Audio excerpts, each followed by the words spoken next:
सुंदर लड़की और साहूकार। एक व्यापारी ने किसी धनी साहूकार से ब्याज पर पैसे उधार ले रखे थे, लेकिन व्यापार में नुकसान हो जाने की वजह से वह साहूकार को पैसे लौटा नहीं पा रहा था।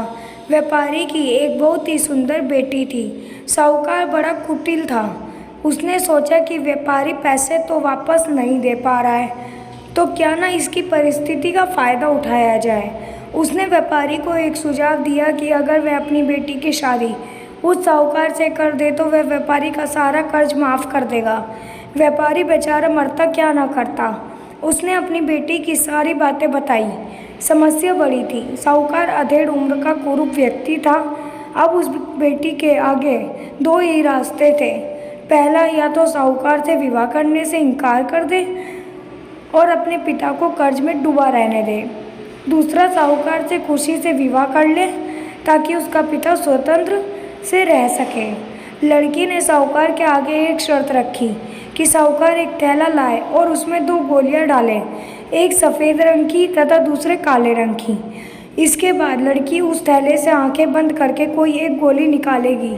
गोली अगर काली निकली तो लड़की साहूकार से विवाह करेगी।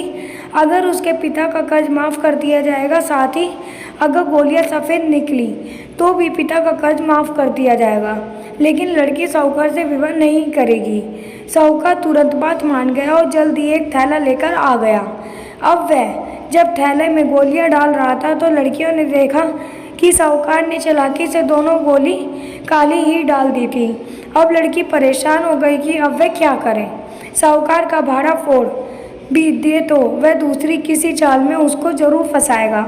लड़की कुछ सोचकर आगे बढ़ी और उसने थैले में से गोली निकाली और गोली बाहर निकालते ही उसे हाथ से छोड़ दी, जिससे गोली नाली में जा गिरी।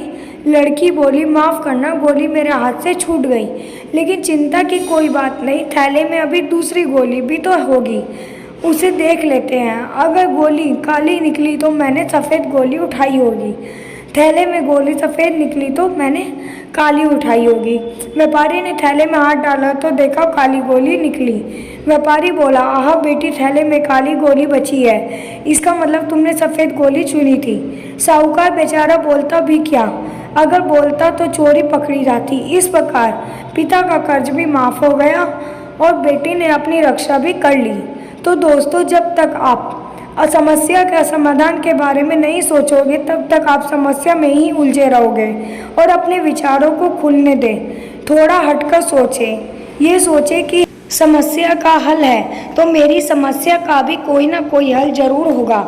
जब आप ऐसा सोचेंगे तो यकीन मानिए आपकी समस्याओं के हल भी मिलना शुरू हो जाएंगे।